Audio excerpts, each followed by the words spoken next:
That's better.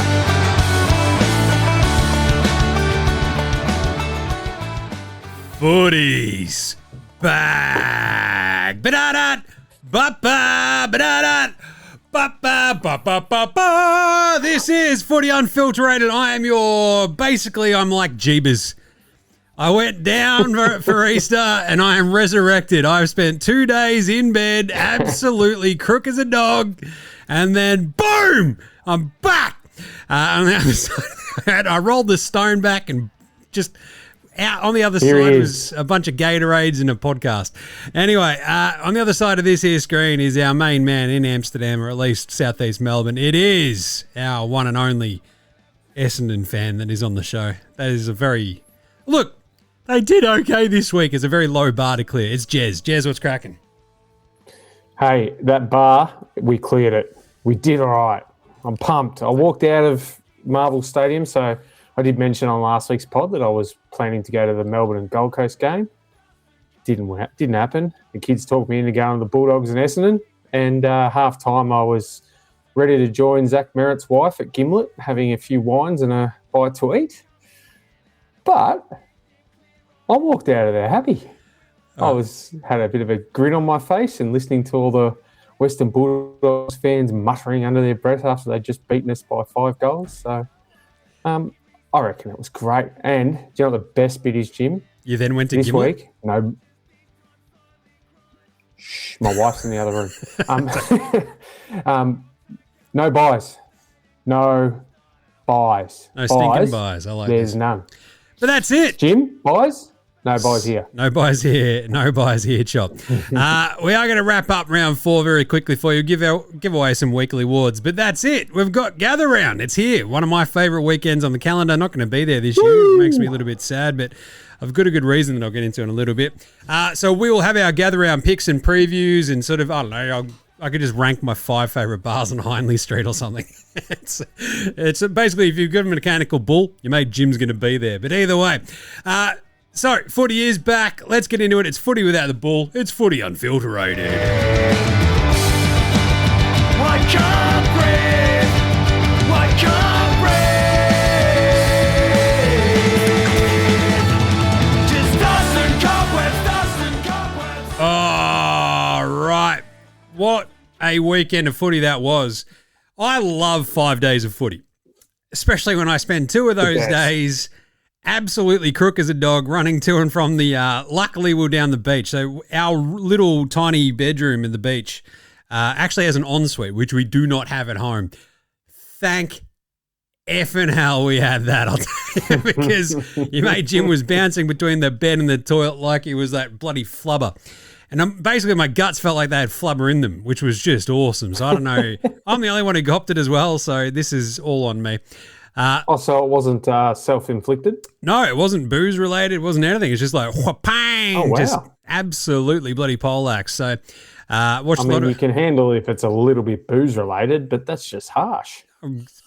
Like, I'm not going to say guts of steel when it comes to like booze related, but like there is a certain temerity that I possess that like allows me to get to a point. And years and years of practice have gotten that sort of under control. But yeah, this was much worse. So, but I did manage to spend most of Sunday and Monday in bed watching footy and basketball, which was, sick. I mean, this is the real resurrection we're all talking about this weekend. So I guess out of all of this, we have got Gather Round coming, and there's not a giant amount of news coming out of round 4, which is good. I mean, there's a couple of little injuries here and there. Like, we're not sooking about, like, blood being, I think the biggest problems we've got this week are people taking speckies and coaches shoving shoving their own players. Jez? Yeah. That's really what we're doing this week? Come on, man. Like, I think this feels to me like the entire AFL media just going, I have to get on a plane to Adelaide. I don't have time to file another story, so just talk Pretty amongst much. yourselves for 3 days. With Monday footy, they've got a day less to make stuff up and Literally, sensationalise. We've got this is the cool mountains thing. out of molehills. It's the cool thing about doing our show on a Tuesday, right? Like, basically, we get the Monday footy, boom, we've got a day to sort of let it all settle, and then we're literally a day and a half away from more footy. So, I mean, the talking about the shoving and the coaching, I don't care about that. I think coaching hard is coaching good a lot of the times. Don't go over the absolute psycho levels. We've all seen that happen, and that's a bad coach. I don't think trying to get in your player's face to try to get a point across is bad coaching. I think if you're a decent coach and you've got the credits in the bank, right? Of like, this is, I'm a proven successful coach. This is a young player who I understand what he needs, and he needs me to get in his face right now to get him up. And it worked. So what are we doing here? I think Clarko's proven over years that he knows how to get through to people, and some people will take a shove like that and it'll motivate them. Others need to be treated differently, have their arm put around them, and it's he if anyone has a record to back it up. So to all those so-called media experts, just shut up. Just shush. Just shut up, you nerds. Just go play some more footy. Just as simple as that. Yeah. Go play a team sport and see how far you get. Yeah, exactly. I don't know. Like, I do like that the furor is very, very self-contained, and it basically sounded like a handful of sooks. She's going, I don't like that. Just shut up. The other one was the Speckies. I mean, this is it. You get a knee to the back of the head sometimes. It sucks. But we're not going to outlaw Speckies. Don't do that. Well, hope not. Injuries. I really hope not. Daicos was a laid out. Suck. That was a that wasn't good.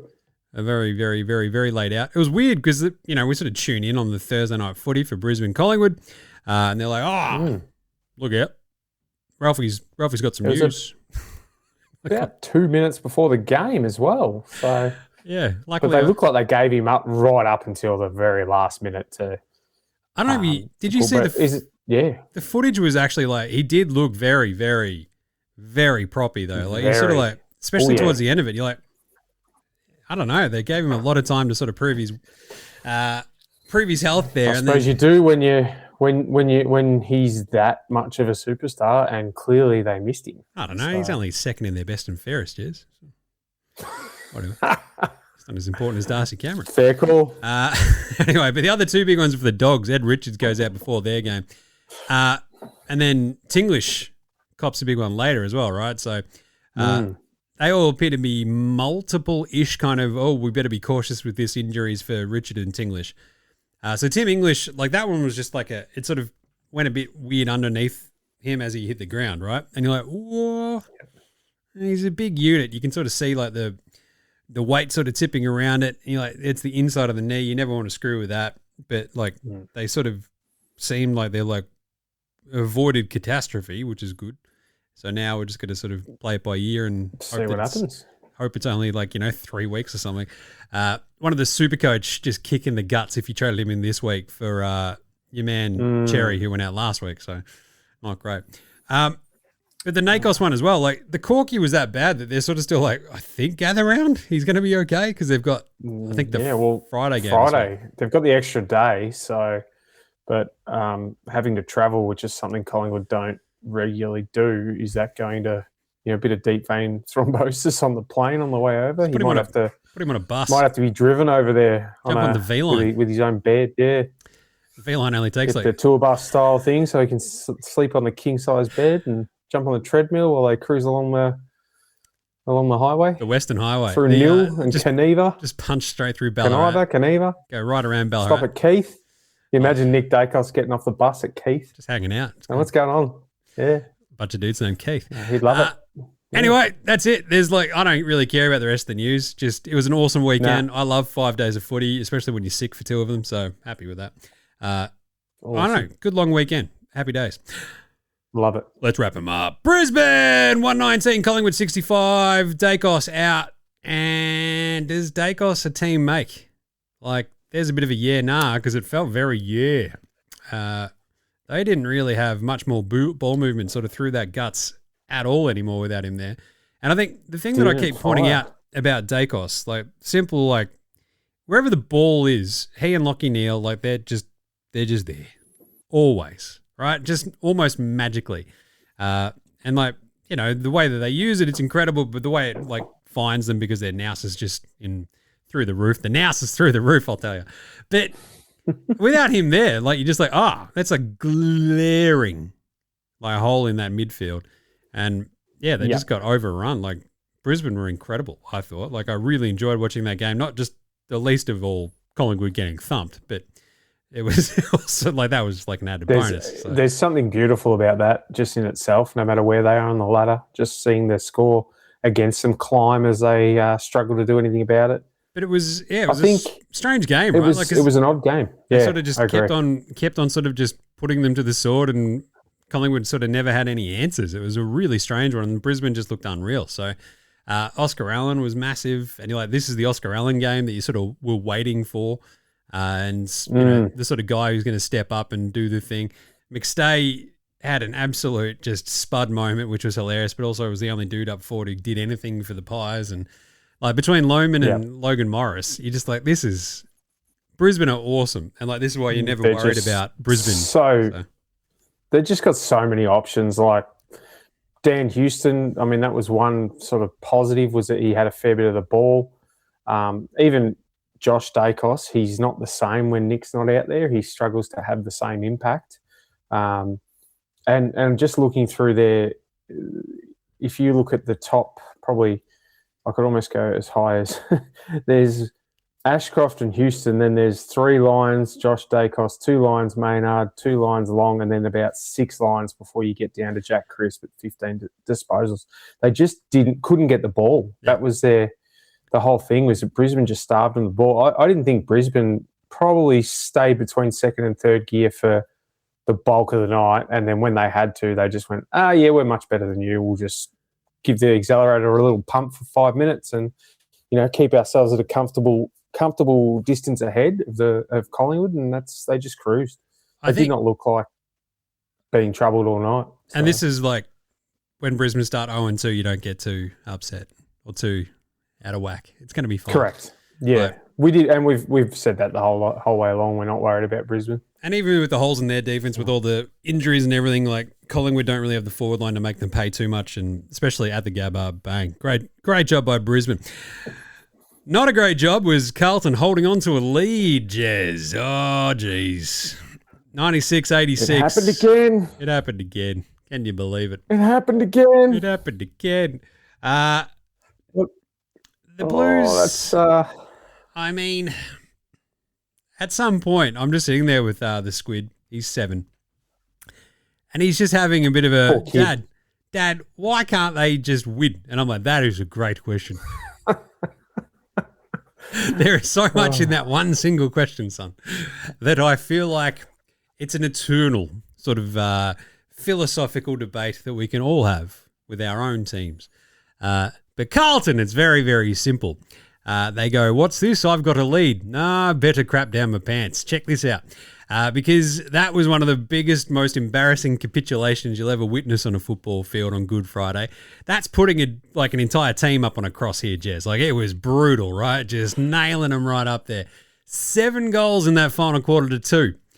And it was the exact same situation as last week, where I'm like, buddy, if they can kick this 3rd goal in this 4th quarter, they're going to win the game. They never kicked the 3rd goal in the 4th quarter, and they did not win the game. Kick that 3rd goal. So the Sheasel goal, to get them ahead was absolutely phenomenal, and then the Jai Simpkin after Frankie Evans misses the set shot was pretty brutal. But because especially with Carlton, it's right there, you can actually win the game. But they'd had all the momentum go against them in that 4th quarter anyway. And even when they'd sort of wrested control of the game back from the Roos early on, obviously it's Carlton. You're never going to be at all in any way, shape or form actually optimistic about your chances of winning the game at this point. And the Roos, they're younger, they were fitter. And it's been pointed out, I think, a fair whack in the last 4 or 5 days, that you look at the way that the Roos youth is structured and the amount of experience all those young kids have already got. Yes, it's been getting their heads kicked in for the last 2, 3, 4 years, but there is a lot of talent there. And sometimes the talent just comes to the fore, and when you got those young legs and there's a bit of speed on the outside, all of a sudden they just wrested control of the game away from the Blues, who were basically powerless to stop it, beyond going, oh God, let's get the ball to the ground and hope for the best. And there was a couple of flashes there where you're like, ooh, here we go. We might be able to, Like Harry kicked a massive goal late. We were like, oh, that might be Brody Kemp had an awesome one off the ground. You're like, that might be the settler. They might do this if they can kick another one up. Oh, and they never kicked another goal. So, yeah, it was not great. But basically, I think it's more about the Roos and how they'll continue doing this. They're unreal. Like, they're really fun to watch. They're like, I don't know, I've been beating a big North Melbourne drum for a few years because I just love the setup that they've got. Defensively, they're always wildly suspect, but I love like Paul Curtis, Suva, and even like Zerha is just like a crazy wild card. I just love that setup that they've got. And they're really entertaining to watch play against. Absolutely. Like, I love watching them play. Against crummy teams like the Blues, like off they go. Cooper Trembath, like the stolen goal, absolute dog act. I enjoyed it a lot. That was very funny. But Zane Dersma has just turned into an absolute weapon as well. Out of like his first few games this year have been really, really good. So I don't know. This was more about the Roos being way better than the Blues than just about anything that Carlton could do. Like, I don't know. The analysis is Carlton stink, Roos good. There's a lot to be said for I can't Carlton's really game add plan. much more to that because it's aside from the positive that I can, and I'm clutching at straws with this, is that at least they waited till 3/4 time instead of turning off at half time.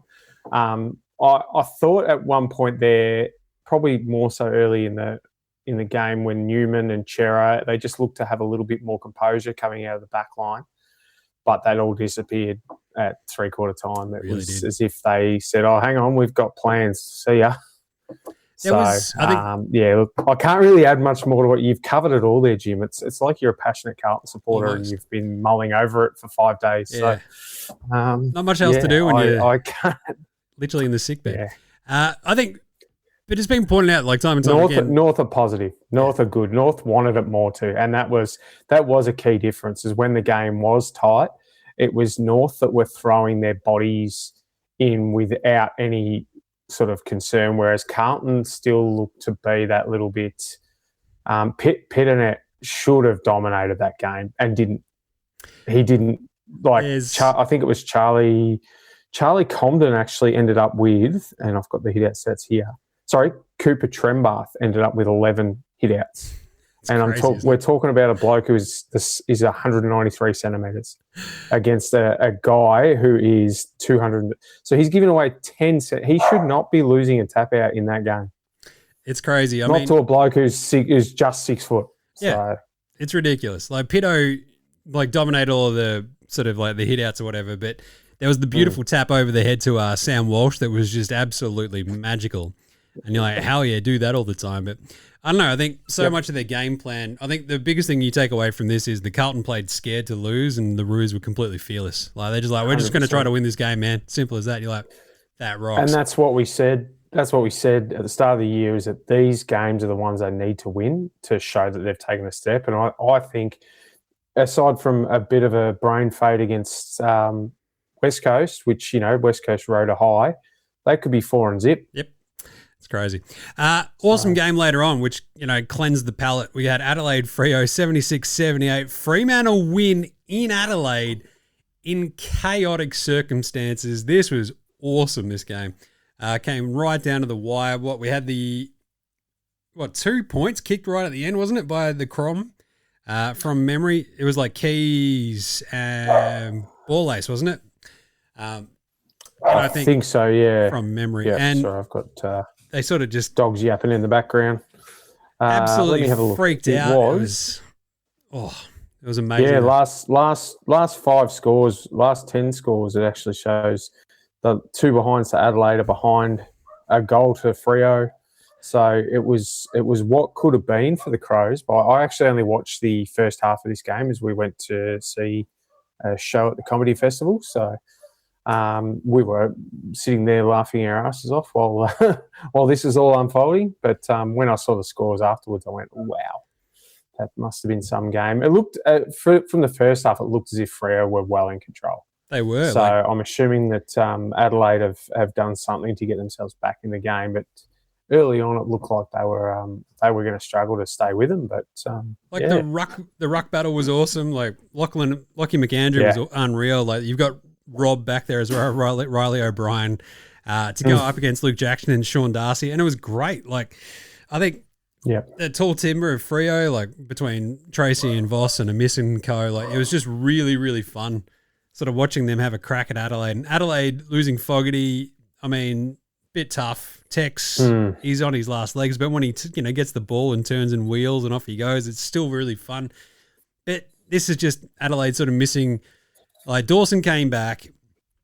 You've got Rankin sort of still working his way back into form. It was just a really strange one again from Adelaide where you're just like, oh, they're still missing just something in the midfield.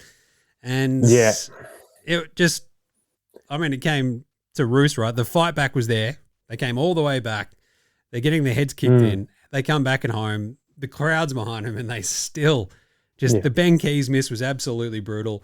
And they just couldn't quite Which is unlike him. He's normally pretty reliable too. So, he's got the. I don't know. I think Adelaide, I don't know how many more times we can say they're just that one thing short. That they're getting there, they're building, because if they lose another couple, and we can look ahead a little bit to see who they've got coming up this week, if they lose the next couple by a similar thing, then we might have a third party in the race for the coaches under pressure. So, because what are they? I think they've won one game by a couple of points, and they're really, surely the pressure's got to build. They're 1-3 as well, so 3 losses by a couple of points. I think at some point the something's got to give, and they've actually got to go, well, hang on, we actually need to do this with who we've got instead of worrying about who's coming back, or who's not coming back. So, well, the good news for the Crom is that they're playing Carlton this week. So, I was going to leave that as a teaser, but okay. So they're going to be 2-3 after this week. That'll be fine, unless they can Carlton can manage to swing something that they have to leave at half time, maybe a bomb scare or something. I don't know. I feel like I don't want to fill your head with too many ideas there, Jim. The Blues record at Adelaide Oval is like impressively horrific as well. So it's not going to happen. Like when they play the South Australian teams, I think they beat Freo and West Coast the last 2 years at Gather Round, and now they're actually going to play one of the South Australian teams there. So not great. Anyway, awesome game. That was really fun. Great job by Freo. Richmond got absolutely smashed by Port, 90-48.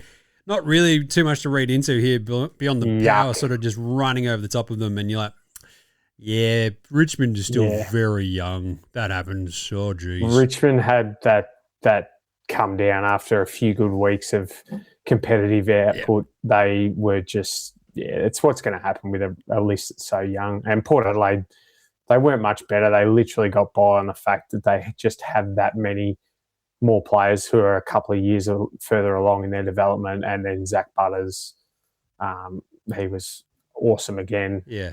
But this was not a fun. I watched most of this game, and it was not fun. Kane Farrell looked good. He had a few big bombs early in the game, and then, excuse me, looked to hurt his knee. And then didn't really have much of an impact. But the game was over by then. So, there wasn't much to report from this one other than, yuck. Yeah, it wasn't fun. Because, Richmond, they basically hit a wall at the half, right? Like, what are they? Pretty much. I think they showed about 5 minutes there in the third quarter where they kicked a couple of goals in a row and they had a few good passages of play. But all in all, it was actually a pretty ordinary game. Beautiful looking MCG, though, on a Saturday afternoon, got to say. Oh, how good is it? West Coast got smashed by Sydney, 163-35. Called it. Absolutely called it. Yeah. Did any of my wages hit, though? Of course not. That's just, you get that on the big jobs. The Charlie Curnow 5+ was right there. He ends up with a 4, I think, from memory. 4 goals, 2. Yeah, that was a rough one. Had him laddered up to 6 from 4. So, not great. But the Eagles... I mean, it was very similar to Richmond, right? Like, it's like you sort of start feeling yourself that little bit like, hang on a minute, are we not horrible? Come on. Good team. Well, actually, in Richmond's case, it was Port, but that's not a good team. But the way that Sydney just curb stomped them was, And they tagged Harley Reid, which I thought was interesting, and he did not like it. And that's something that, and they were very vocal, the media experts, about how he's going to have to be better than that. It's like, calm your farm, fellas. He's 21. Just calm your farm. He's still a kid. So, but it is something he's going to have to learn to deal with, because he's only going to get better. And you know, some of the best players in the game didn't like getting tagged. Like I don't know if they tagged Dusty that hard.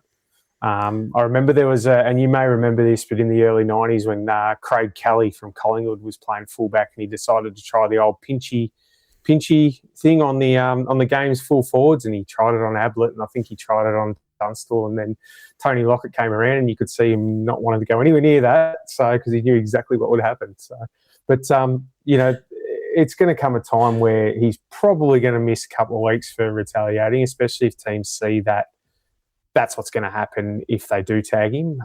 Having said that, teams need someone who can do that role and be disciplined in it, because if they don't have the right person and he actually switches on and goes, you know what, I'm going to beat this tag, he'll just, once he works out how to do that, he'll be unstoppable. So, but at the moment, he's got a bit of learning to do. So it also comes down to, like, you know, dudes like Dersma and stuff like that, just coming along with him and just being better and better and better. Yeah, exactly right. It'd be nice if Tim Kelly could do a little bit more and sort of take a little bit of the pressure off. And you know, he's watched. He got to go home on good money, so good on him. He doesn't care now as long as he's getting a paycheck. But yeah, this was just the Swans. Like, Heaney was incredible. Chudley Warner was absolutely amazing. Like Jai Sarong was pretty good, absolutely off his head. So yeah, awesome game for the Swans. Tough one for the Weagles. Melbourne 109, Gold Coast 89. The biggest upset of the weekend. Oh, wow. Lord. What a game this was. This was a rollicking affair, as they say. When I say they, I mean me. This was absolute, like, milkshake played out of his brain. It was absolute. It took an absolute hanger. How good was he? We had a Harley Reid hanger on Harley Reid as well, which was very fun. But the milkshake hanger was great. Cozzy was unreal. Like, the game sealer to Latrell was absolutely amazingly fun too, just because he was like perfectly Cozzy, like picket to picket. You're like, this just rocks. How good was it? Big Maxi dominated. Maxi was absolutely incredible. Put on a clinic. And the Suns, like, they're still the Suns sometimes when it comes to playing at the G. This all comes down to my often repeated, never attributed theory. The 28th parallel. So the 28th parallel, I don't know if you remember this one, Jez, but every time the Suns played below it, they would lose. If they played above it, whether it be in the Gold Coast or Northern Territory, or, like, you know, actually I think the 28th parallel still cut them across to, like, Alice Springs. I think that was still okay. They would be fine. Every time they played below it, just always going to be iffy. And here we are. We're still sort of questioning them a little bit. But the D's, like, this is the resurrection song, right? We're going to talk about Jack Steele in a second, but my Lord, so good. Like, surprise packet of the season so far. How good is it, though? He's been unreal. Like, I don't know, this entire team, there's, like, the belief that we saw them play with against the Blues last week was awesome. And I think it's just a lot comes down to new coach, new belief.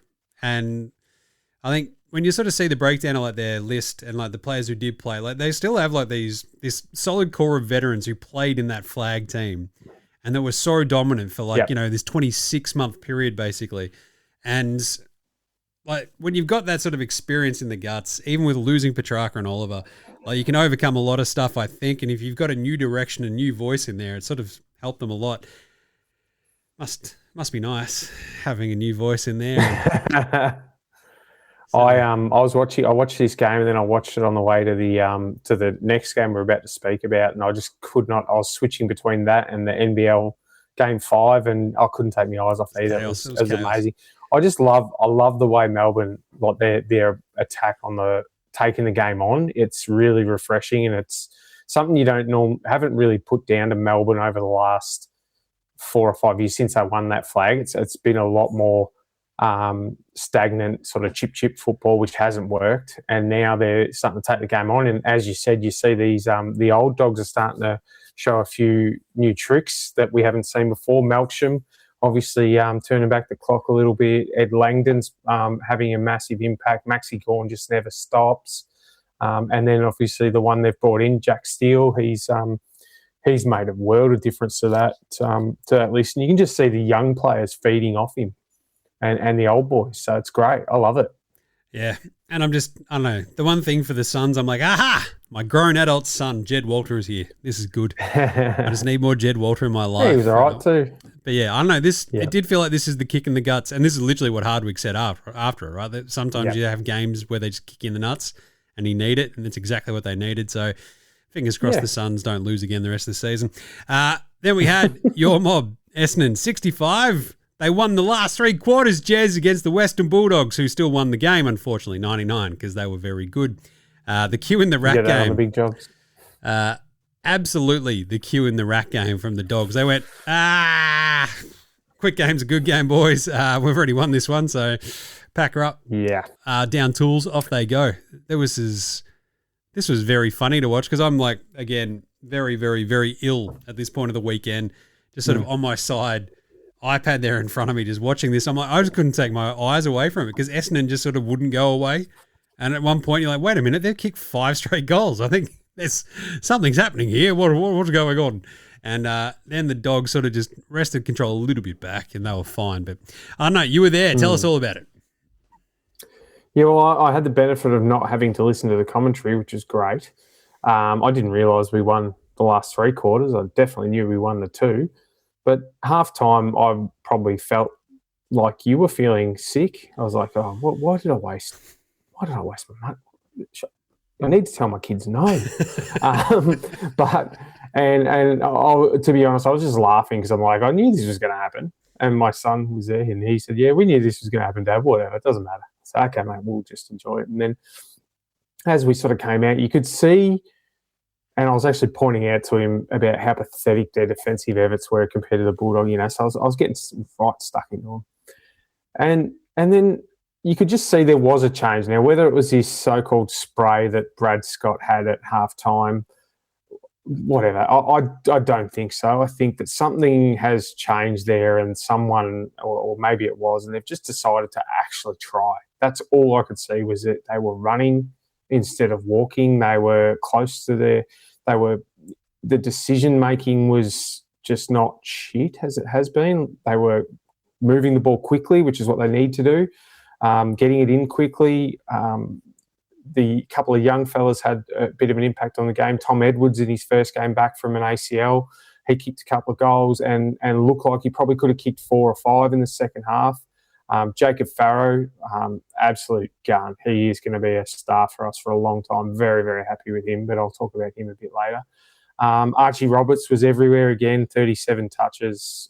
So a lot of positives come out of the second half. I don't buy for a minute that we won that second half. They basically, as you said, Q in the rack. They had a couple of injuries and probably thought, okay, boys, we've got this. Let's just do the bare minimum, get through without any further damage, and we'll, go back to headquarters and reassess before we go out again. So I'm not in that as much as I was quite amused with the fans. Their fans certainly didn't see it that way at the ground. They were there was a young girl behind us who I haven't heard those kind of words out of a girl that age for a long, long time. So she was not happy with the Dogs at all, and she was not afraid to let people know about it. So, awesome. Which sounded quite amusing, the words she was saying coming from their tiny little body and this squeaky little voice. But it was, I was having a good chuckle at myself. So that's great. I enjoyed the second half, Jim, even if it was. And unlike Carlton, we actually turned up at halftime and played. So I've got to have a bit of a smile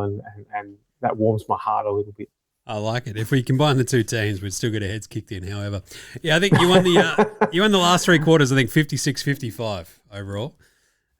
Looking at the numbers there, it's not bad. I'll take it. It was awesome. And then we finish off the weekend with like one of the absolute classics that we've watched like ever. Like this was an absolutely unreal game of Aussie rules footy. Like just, you don't want to roll out all these superlatives and have it not backed up, and this backed it up. And like you could even, like the commentators 100%. At that exact moment were trying to figure out like, have I seen a better game? Like have I? What am I talking? Oh God, have we had a better Hawthorn Geelong Easter Monday game? Like this is absolutely up in the air, an absolute belter. Belters. That's it for Hawthorn Geelong over the years. There's so many Hawthorn Geelong games you could pick from over the years, right back to '89. And if you talk to the old school Hawthorn fans, I'll tell you there was a better game during the year that year between Hawthorn and Geelong that Geelong actually won. So I think there's something about Hawthorn and Geelong where it's just so different to Carlton Essendon, Carlton Collingwood, Essendon Collingwood, where they say it, but it never really happens. Oh, these two teams always come to meet each other at whatever level. But I think with Hawthorn and Geelong, it's very rare that you have one of these teams absolutely flogging the other team. It always seems to be a good game for whatever reason, whether it's the Hawks coming back from being down the bottom of the ladder and Geelong having, should be winning by a lot, and then the Hawks take it up. There's always something about these games that is awesome and leaves you going, I want more. Give me more. Yeah. Like this is, I think the same thing comes with like NBA games. We're like, oh, I want to see a 7-game series of that, right? Like that's the, you go to, right? And like this game, you're just like, I don't know, man. I kind of want overtime here. Let's just keep playing. This is sick. Like if Give this me another half an hour. If this ends up at in a tie, like this is gonna suck, and I don't really want that to happen. So, it was a classic. The back and forth as it sort of came down, this sheer just like, I don't know, the terror that must grip you at some of these points, and like the way that they sort of stood strong, like the Sicily mark that just sort of like rebounded back and like threw it back into offense. It was awesome. And then Gunston just out of the air snaps the ball into the post to give them the point, because they're just watching this ball. Like they're trying to will it over the line. It did not matter. Like they got them back inside 50. There's a stop. They get just trying to get it over the line. It just finds a little bit of space. Gunston throws his leg at it and boom, it goes over.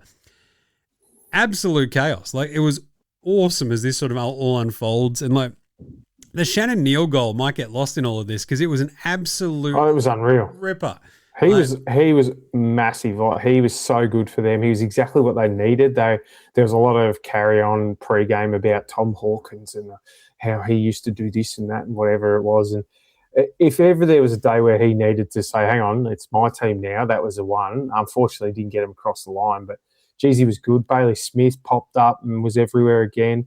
The Wizard, amazing. Just, you can't help but love him. Like, you shouldn't like a grown man being nicknaming himself the Wizard, but he's just so good to watch. He's not too over the top with his arrogance like some of the other players, but he's very confident and loves to enjoy himself. So I'm a big fan of the Wizard. Chol was had a good goal towards the end there. So they've just got so many of these X Factor type players, don't they, Hawthorn? They're so good to watch when they're on, and you never know what's going to happen. Yeah, you never know what's going to happen with Marbior because he missed 2 absolute rippers as well. But that's the Marbior Chol experience.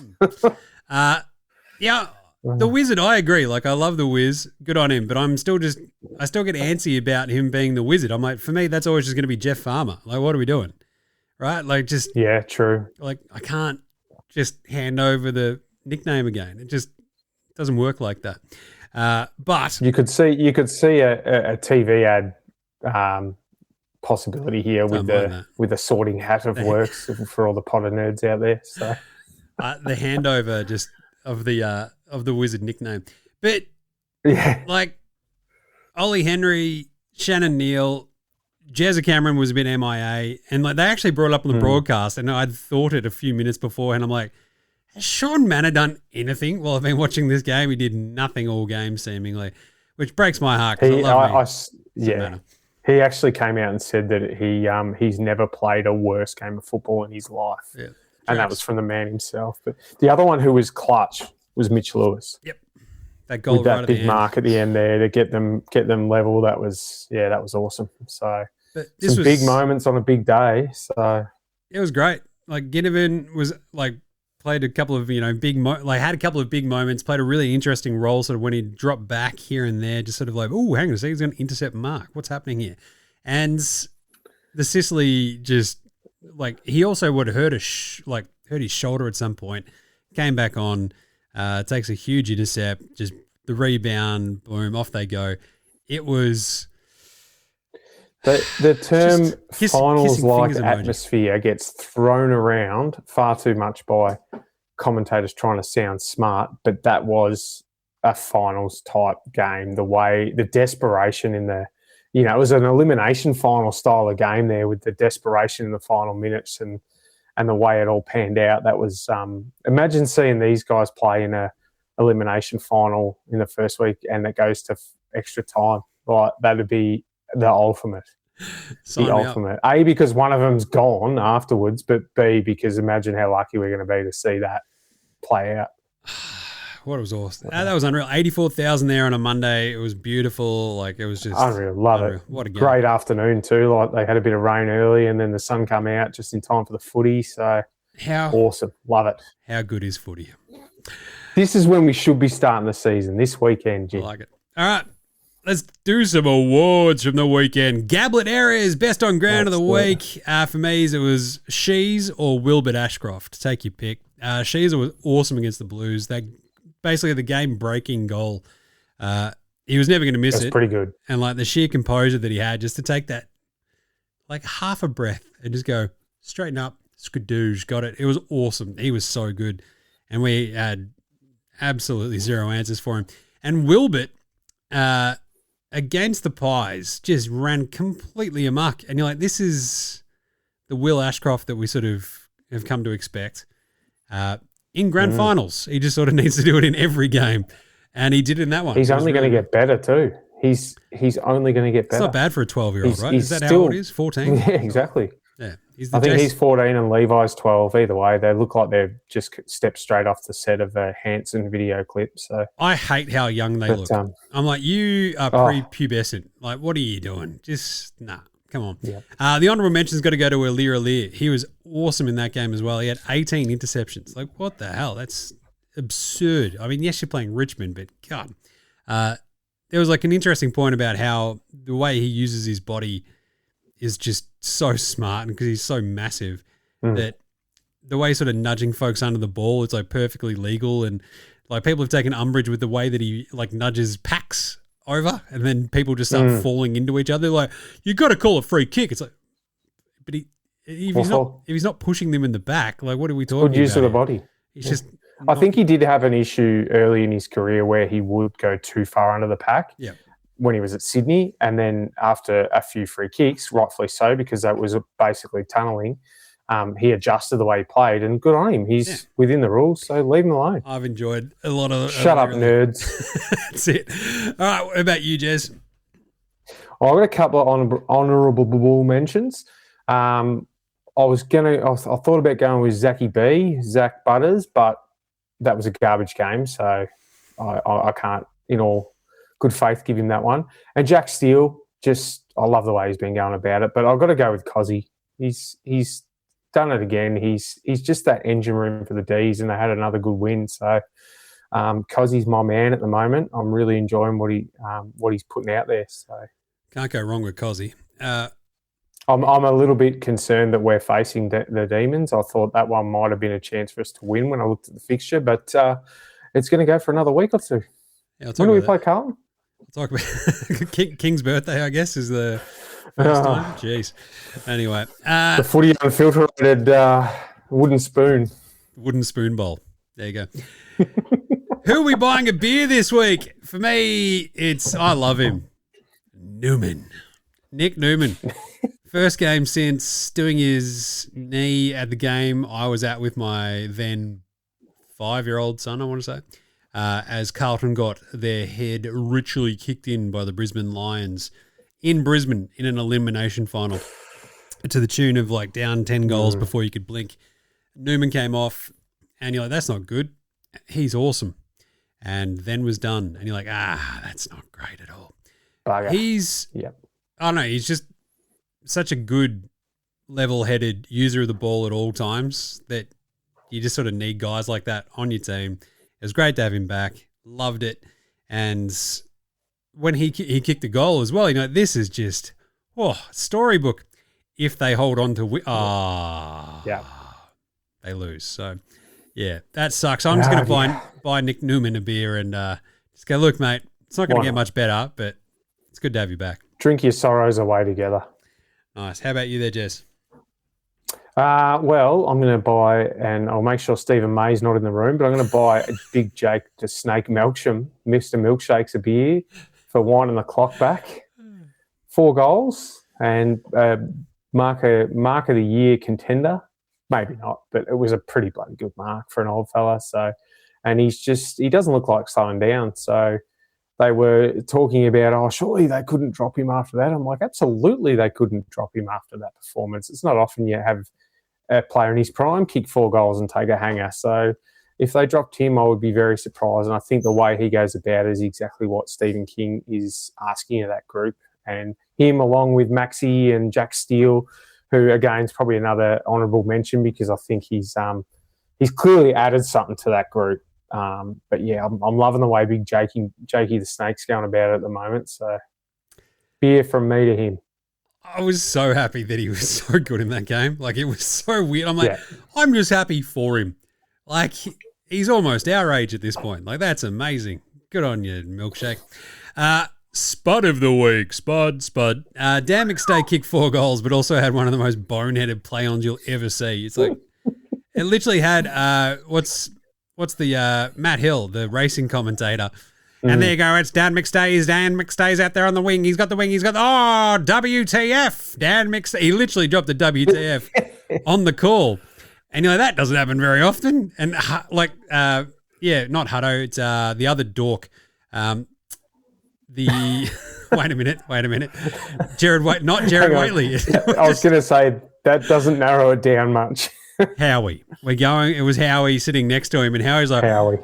He nearly swore. Matt Hill's like, I didn't swear. I said WTF. That could mean anything. It could mean anything over here. I'm Matt Hill. How good is racing? And you're like, all right. But anyway, that was very fun. I love the W2F drop by Matt Hill.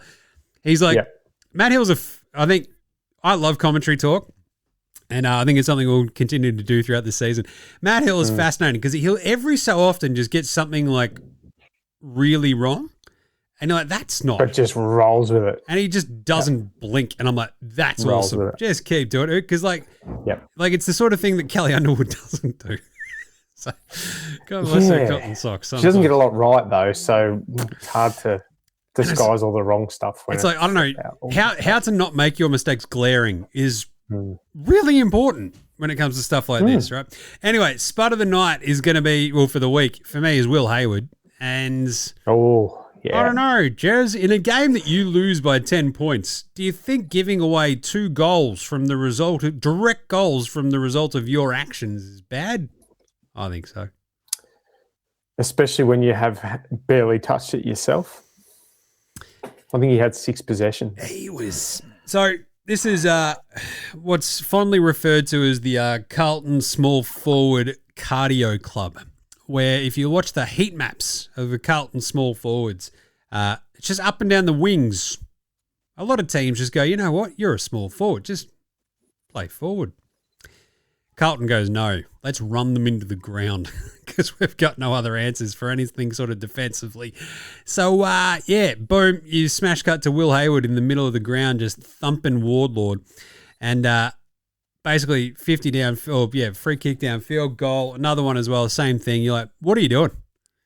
You've just cost 2 goals. You've done nothing all night. This is horrible. I love you, Will Hayward, but he's been horrible so far this season because Carlton don't use him correctly. Like, look at his success in Sydney. The way they used him, they've done the exact opposite. It's extremely stupid, but that was an extremely stupid game. Spud of the week. Honourable mention, Ollie Wines, who did absolutely nothing in the game for the Power, which is pretty funny. It's like, it's Richmond. Like, what are you doing, Ollie? I mean, I always thought it was like, you know, probably one of the world's most, like, overrated Brownlow wins, but still. I mean, what did he have in the end? I think he got to, I think it was 11 disposals in the end, 9 handballs and 2 kicks. Just brutal. Anyway. He was coming back from injury, so we could possibly give him a sort of maybe a pass. That's an honourable mention. It's not, he doesn't get tagged with the Spud of the week. He doesn't get the award. He doesn't have to wear it around his neck. You know, the golden Spud. What's your Spud of the week there, Jess? My Spud of the week is every commentator, special comments or alleged journalist who is negative about footy. just shut up, you nerds.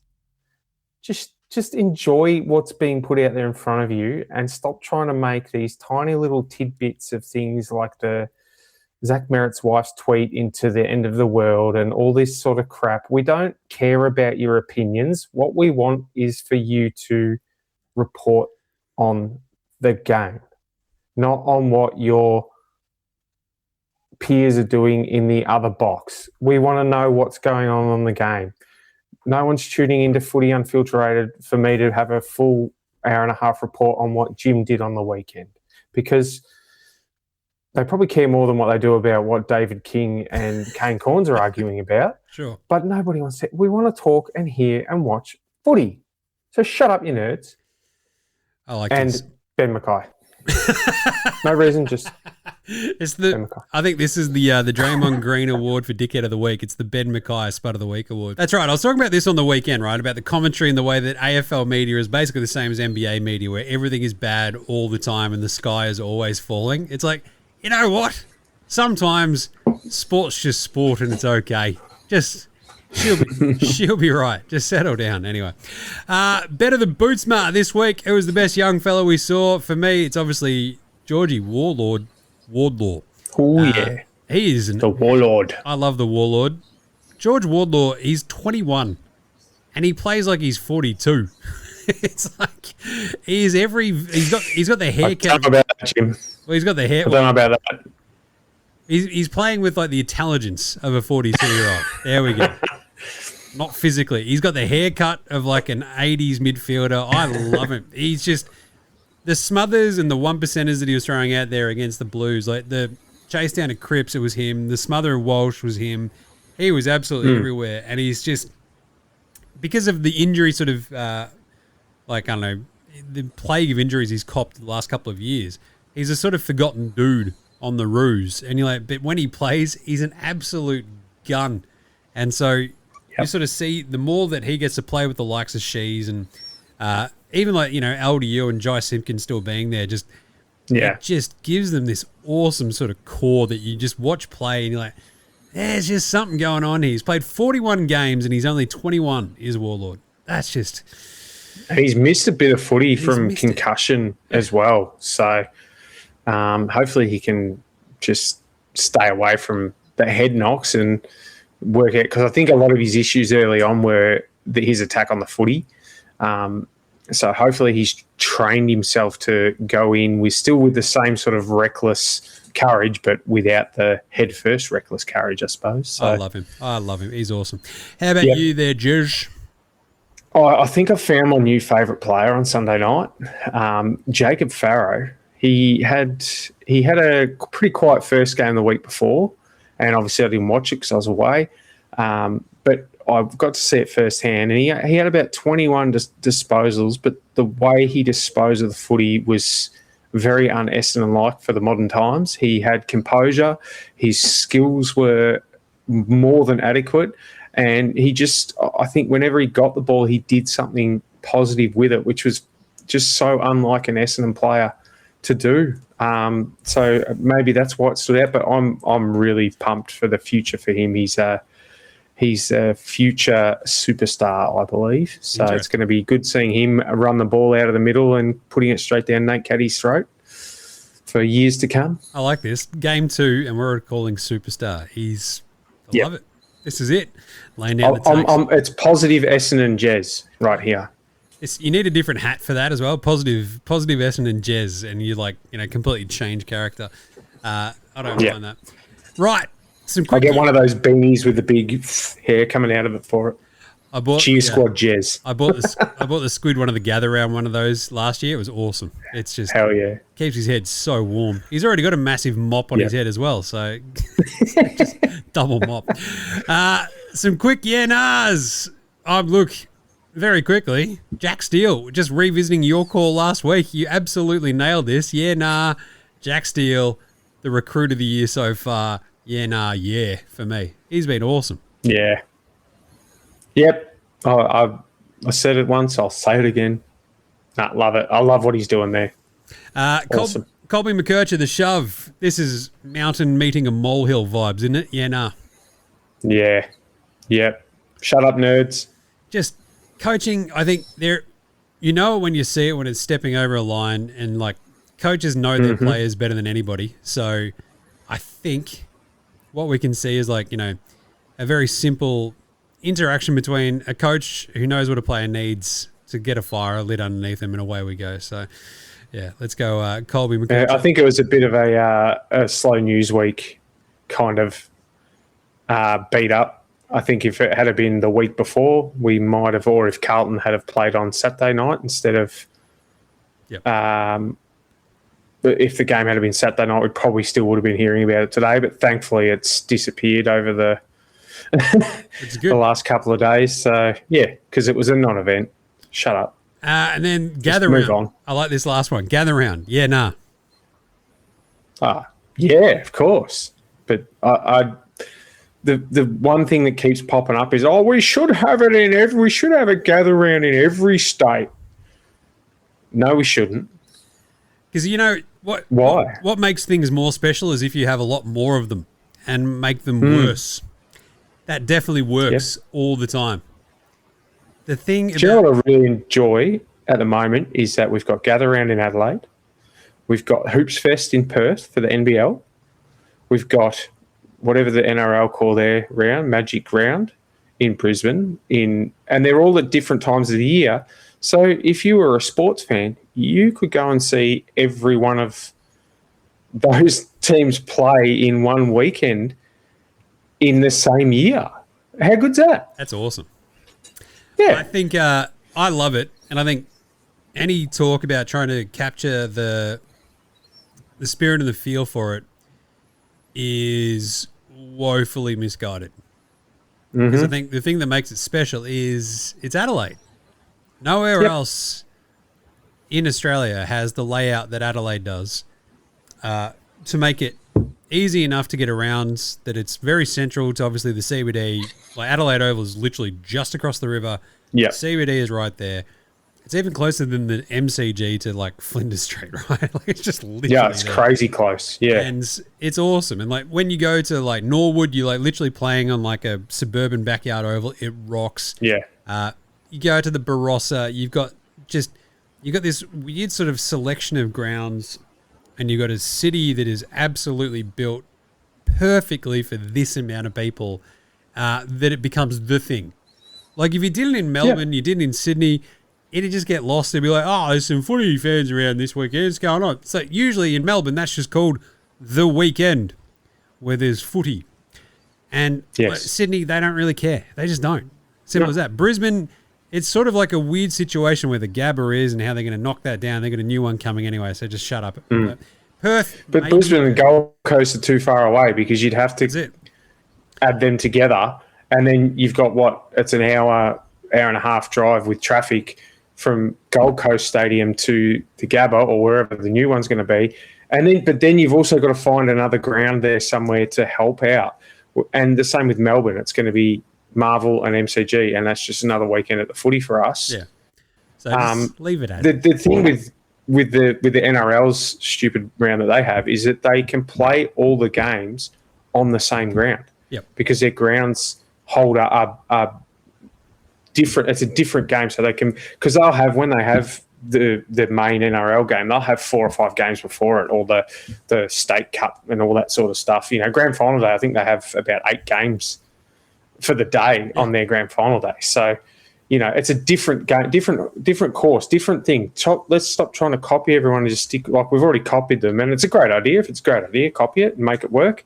But like you said, it's not always, more doesn't make it better. And I love the way it's in Adelaide, and I can't wait until I get a chance to go there. I think the hilarious next year. I think the hilarious thing is the AFL just drop the ball on all this sort of stuff and just go, we'll copy what the NRL did.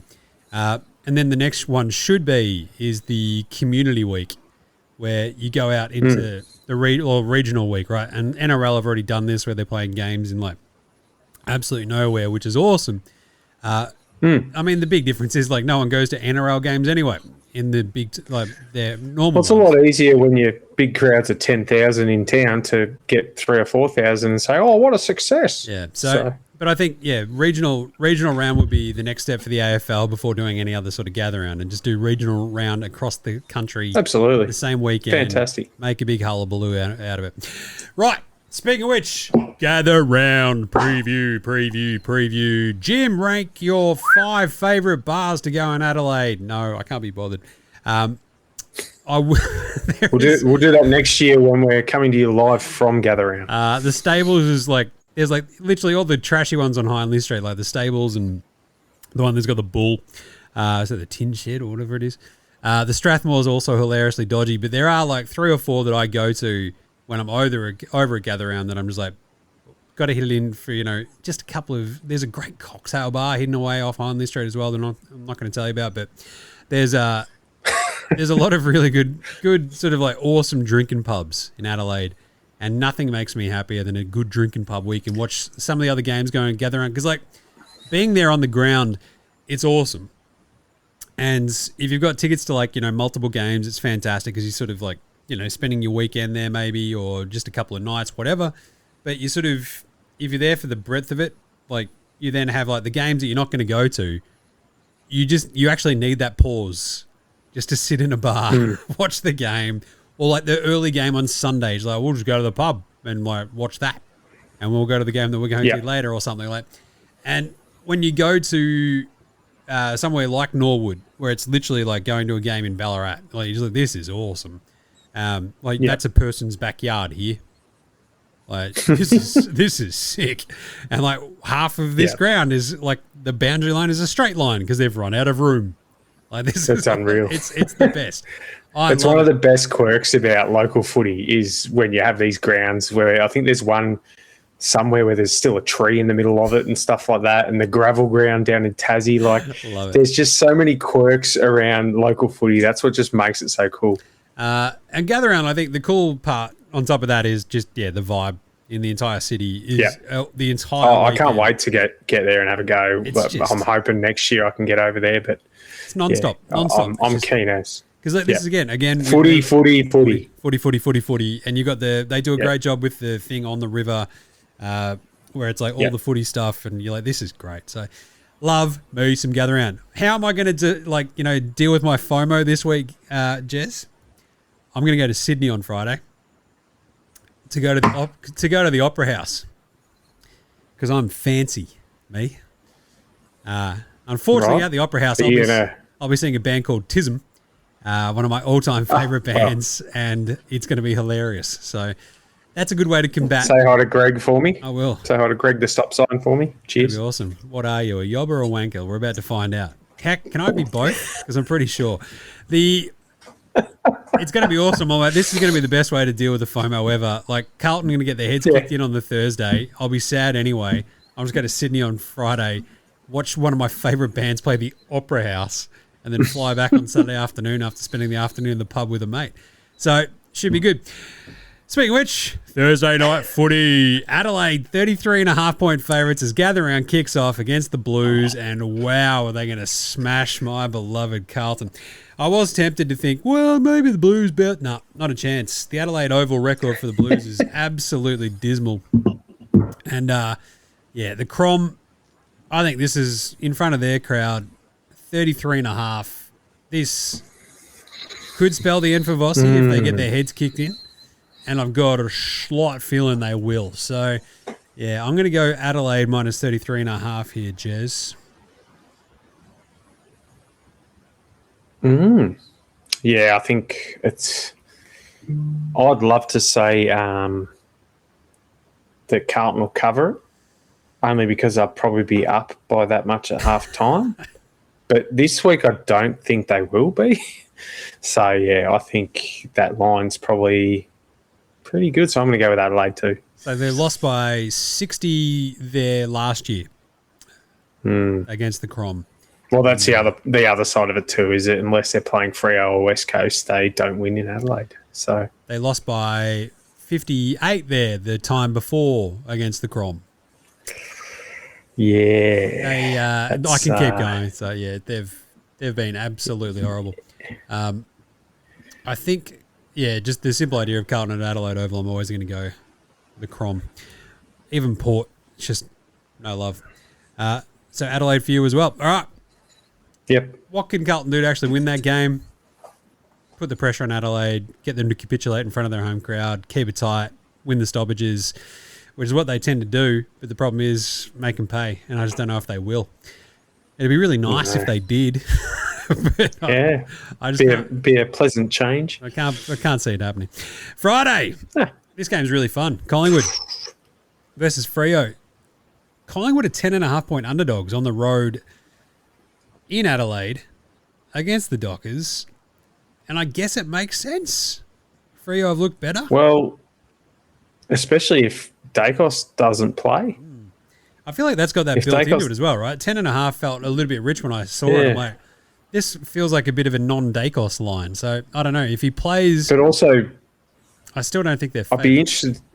Yeah, I'd be interested to see what the status of Scott Pendlebury is as well, because even though he's 873 years old, he still is clearly a very important and it's actually piece moved to their out- puzzle. It's actually moved out to 12.5 since I wrote that down earlier today. So I still think I might go Freo. I don't know if I like. Oh, that's hard though, isn't it?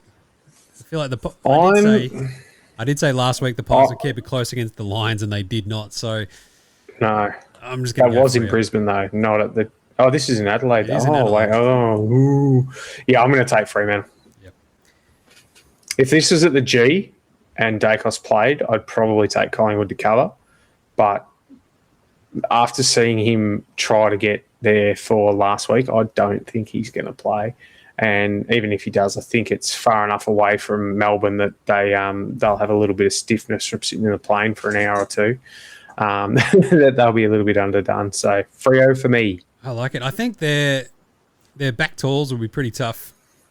Sorry, their front tools will be tough for Collingwood to cover. And then the flip side, I really like their back line against this Pies forward line too. So, yeah, Yeah. it all just really sort of tips Freo for me. Saturday. This is a fun one. North versus Brisbane. And, I mean, you sort of... The line is 34.5 points for the Lions. This is out at the Barossa. It seems pretty high. So the Barossa games are always a little bit weird because like they sort of get... This is a 12:35 our time start. And you sort of... They always get a little bit lost in the jumble.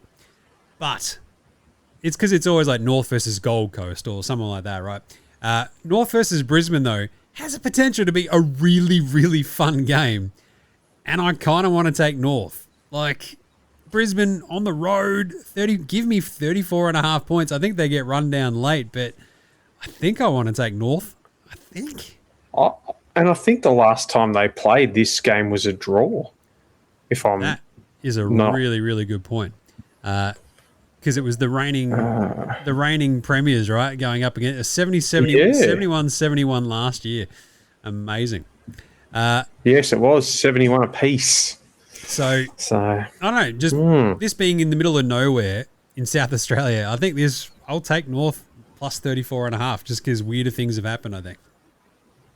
I'm going to go with that. It's not looking like we're going to do much different at the moment, but I agree. I think this will be a similar result maybe to the Brisbane St Kilda game last week where North hang with them for a bit and then Brisbane just go, okay, we've had enough of this, and just kick a few late ones to make sure they win it without too much of an effort. But I can't see it being a blowout. I think North are getting beyond that where they get absolutely blown out by teams. So I'm confident in them and the way they're going this year. So let's get behind them, Jim. Nice. The first of the doubleheader at Adelaide Oval for the Saturday afternoon, Essendon versus Melbourne. I think last year this was the Saturday night game. It was. How yes. the mighty have fought, because I was at this last year. Yep. I I think that might have been our last win. Wasn't it around King's birthday when you beat the Blues, maybe? I don't think we beat the Blues, Jim. I think there was like a I think big, our last win might have been that particular game. Oh, geez. It's pretty funny. That's a worry, isn't it? That's a really long Yeah. time ago. Yep. 26.5 point underdogs are the Essendon Bombers. Jez, do you have a chance at beating this team? No. All right. Can you cover 26.5 points? I think we can, but I'm not going to tip us to. I'm going to go take Melbourne. Jeez. And you're right. I'd love to see the effort that we put in the second half for the whole game. But I think Melbourne are on an absolute high at the moment. And if they get any sort of head start, 3-4 goals early, we're not coming back from that. And FYI, Essendon's last win was the Dreamtime of the G game last year. Okay, so that was end of May. Not far year. off. Yeah, very close. Because I remember, we went to the Blues Bombers game, the Squid and I, the King's Birthday Eve game, and again it was like just a stupid Carlton win where like they managed to just hold on, and you're like, oh my god, it's like time and time again, where they were smashing them. And, anyway, I think it was that game against Richmond that we actually all of a sudden we had 87 injuries, and we had to basically play everyone on our list except for I think 2 players. Yep. So we sort of fell off a cliff after that. But anyway, so I think the big question for me, Essendon Melbourne, is can you continue that sort of, I don't know, the pride, the have a crackness, and can Melbourne be riding a little bit too high and you sort of just drag them into the mud a little bit? That's not exactly the Essendon way though, I feel. So I kind of want to go with the D's here, Jez. Sorry. That's right. I've got the D's also. So I wanted to take the Bombers, but can't do it. We then have Sydney Gold Coast. This one is Sydney Gold Coast at Norwood is hilarious. These two teams are awesome. It's second and third on the ladder, and they're playing on like a little backyard oval. This is absolutely amazing. There is a 0.5 point line for the Swans, who are favourites. So basically, this is who do you reckon is going to win? Basically, just tip it. Yep. It's now going to 1.5 the Swans are 1.5 point favourites now. So I can see Gold Coast running amok, I think, on Norwood. And if it was like anybody but Sydney, I would have tipped him in a heartbeat. But I'm going to... I've just said my 28th parallel thing. I might have to go Sydney. I think Gold Coast might take a bit of a stumble. I tend to agree in that if it was anyone else, if they were playing the Dogs, maybe the only other team I couldn't see them is maybe Hawthorn, but I think anyone else, I think they'd be pretty happy to cover. You're obviously never going to see them play Brisbane there, so we don't have to worry about thinking about that. But I'm going to go with the Swans as well, just because they're such a good side, the Sydney Swans. Even without Errol Goulden, I think they might have enough. Actually, you know what? No, I'm going to go the Gold Coast Suns. I think they're going to I'm going to back them to bounce back. And I think this could be an absolute ripper. I'm hoping it is. But I'm going to go with the Suns. I'm going to back the Suns. Got to do something different, Jim. Nice. Got to give you a chance. I'll pay that. I'm just trying to visualize how this looks in Norwood. Like Charlie Curnow kicking it over that back net that catches the footies before it goes into the houses. I think we saw a Richmond St Kilda game there a couple of years ago. That was an absolute perler where Max King was just like booting just everything. It'll be Ben King. No, Max King's the St Kilda one. My bad. Yeah, and you just this is really like I can see Charlie Curnow doing that. Amadi, they might size plays a big factor. I think there's a bit of size in that Gold Coast back line, but I don't know. I feel like I just trust Sydney that little bit more right now. So the greatest team we've ever seen. Excuse me. Can I have my ball back? Can I get the ball back? Sorry. We're just playing over there. Do you want to come watch? I love it. And then the big one, Saturday night at Adelaide Oval. yeah. This game is so good. Hawthorn, Western Bulldogs. The Hawks are 8.5-point favourites. Do we like the Dogs or the Hawks in this one, Jez? I'm going the Hawks. I'm going to go I think the Western Bulldogs. I think the injuries to the Doggies are probably going to hurt them a bit more, especially being Tim English and Ed Richards. Richards has been a really big part of their engine room for the last 18 months, and Tim English he was dominating before. He wasn't dominating the taps. I thought Blackiston did a pretty good job against him, but around the ground he was just smashing us. So, and then when he went down, there was a noticeable shift because they had to put a makeshift ruckman in, and that allowed us to put Peter Wright against him, and we all know how that normally goes, but he actually did okay. So I think that's possibly going to hurt them, not having Tim English there. So I'm not sure what they've got in the way of backups. So, and look, they've got the big boys there, Lloyd Meek and Ned Reeves. They're not going to get any smaller. So, and they service their midfield pretty well. So I'm going to go with the Hawks. Yeah, I think you talked me into it as well. I think you think about Adelaide Oval as well. Like that's the sort of thing that's just in my brain now too. Like I think this is the sort of it's the sort of ground under lights Saturday night that the Hawks can sort of just really put the foot down and even like speed away from even a team like the Dogs, where like they're not going to risk Sam Darcy in the ruck. They've got O'Donnell down back as well, is pretty big, but there's like just a dearth of injuries now. Like without like Libba is probably not going to be back for this, right? Ed Richards has been awesome. Yeah. Tinglish, 8.5 though. I kind of still want to take the Dogs with the plus 8.5, but it feels like if the Hawks win, they'll probably win it by 20, 30. You're like, geez, what happened? And you're like, they just took off and away they went. Yeah. Sunday, Geelong, West Coast. This game, Wowzers. out at Norwood, the Cats are going to have to put the hurt on them, aren't they? Like this is bounce back for the Cats. They desperately need a big win. Eagles at Norwood, it feels like it's just serving it up one on a platter. Like this could get ugly. That's a 45.5 point line. 45.5, and I'm taking Geelong.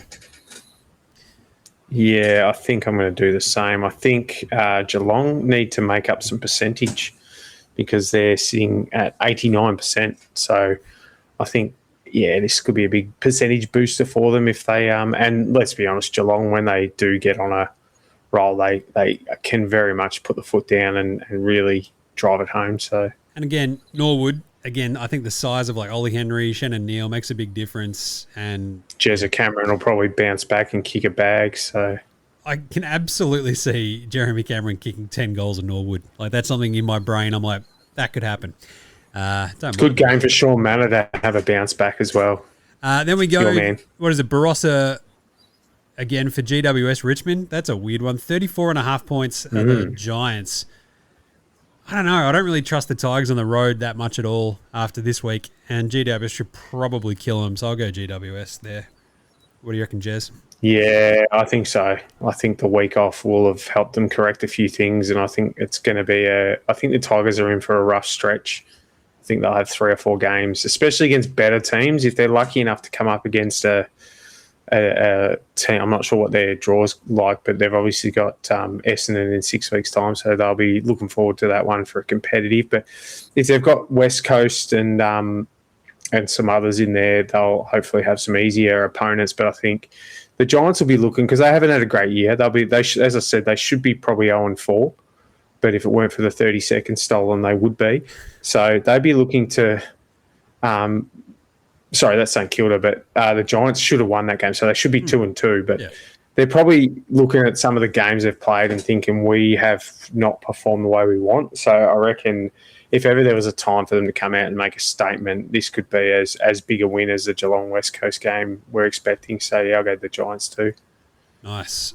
I am a little bit worried because it always feels like, I don't know, Gather Round usually throws out like one weird sort of game out of the sort of things. Maybe North Brisbane is that weird one this year. I don't know. But you sort of think about like even Melbourne Essendon last year was like, Melbourne weren't that horrible, and then it turns out they were pretty horrible. St Kilda GWS was a bit of a crazy one at Norwood. I remember that one.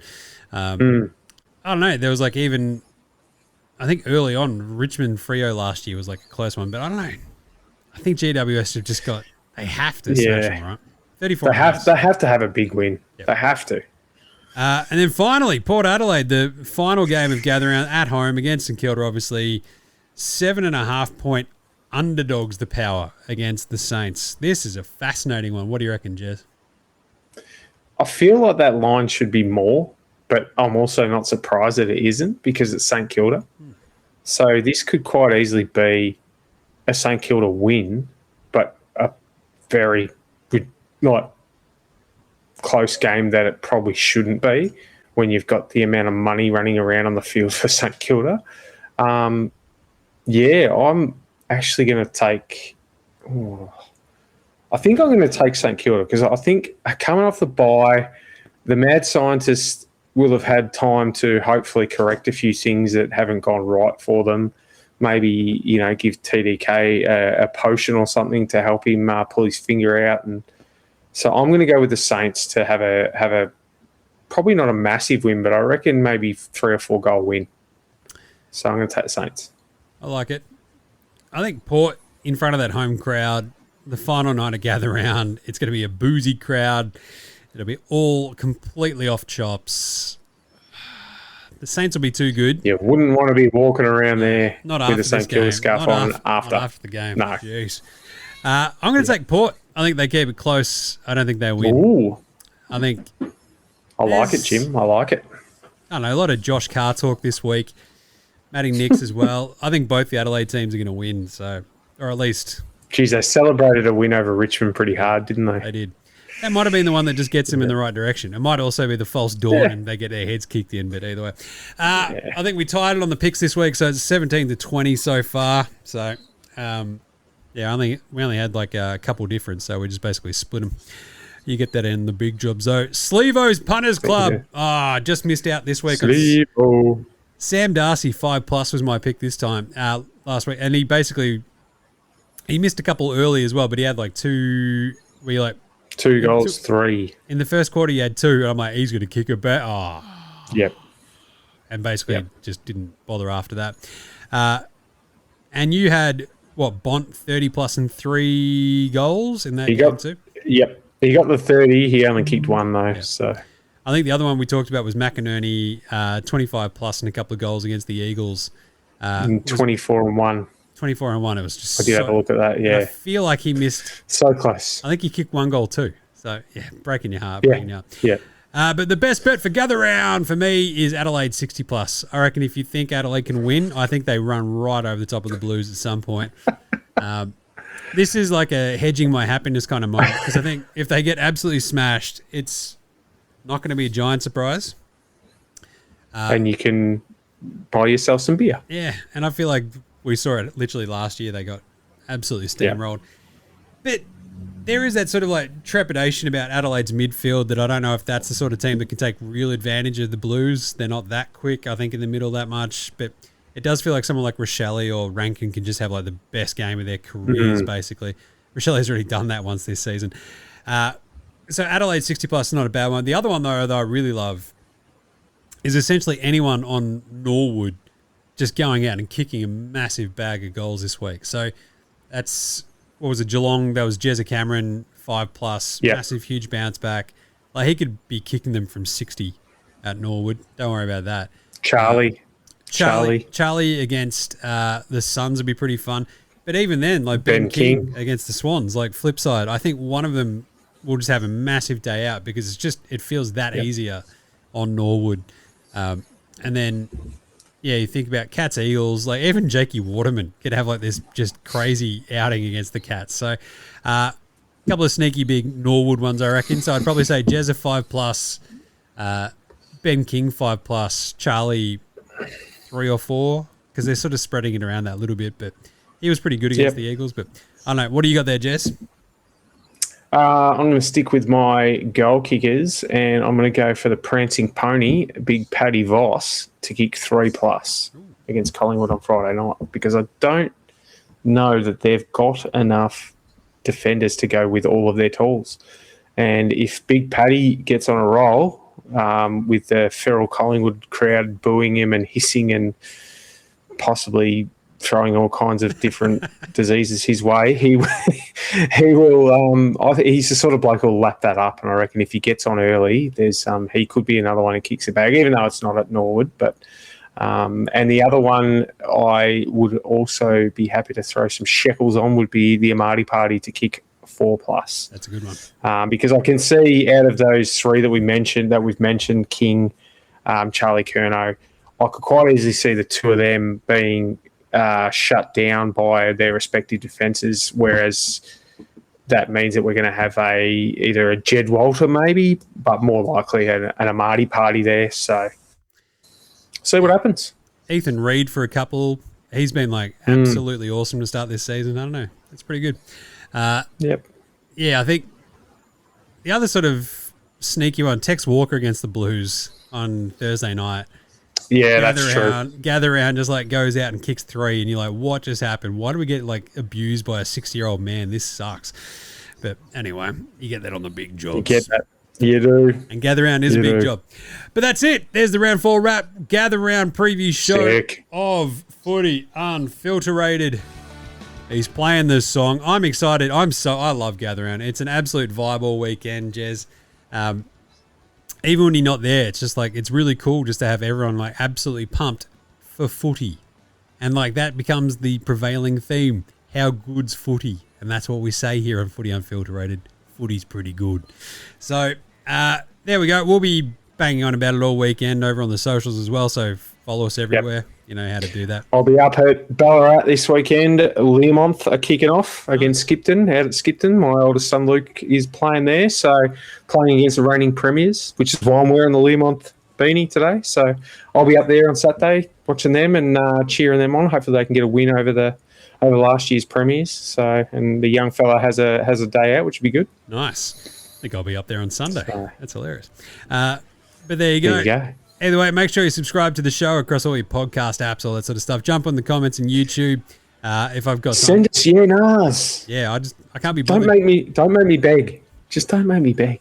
Just send them through. She'll be apples. Just send them through. I've got footy questions. Answer them, please. But that's it. Gather Round is ahead. It's going to be awesome. Big thanks always go to the Ramshackle Army for the intro and outro. Absolutely. They rule. They're playing Scarfighter 2 at the Bendigo Hotel. What's that? May Hell yeah. 9. Can't wait. So that'll be really good. Go check them out. But either way, make sure you jump on the YouTube as well. And you can see our mugs yelling about footy. I'm going to try to throw little bits and bobs. I'll try to do power rankings this week. Hopefully I'm not as sick as a dog. Yep. So fingers crossed if I have time. But anyway, the power rankings will still go up just in image form. Maybe POG form. Who knows? And, POGs are bad. And I'm still learning technology as an out-of-date tradie. So when I work out how to do things, I will start throwing some stuff up there. So dig it. All right. But well, be prepared for some very boomer-esque posts. Like it. All right. Well, until next week, stay off the rubbish gear. Gather round. This is Footy Unfilterated. Footy! See you next week. See ya.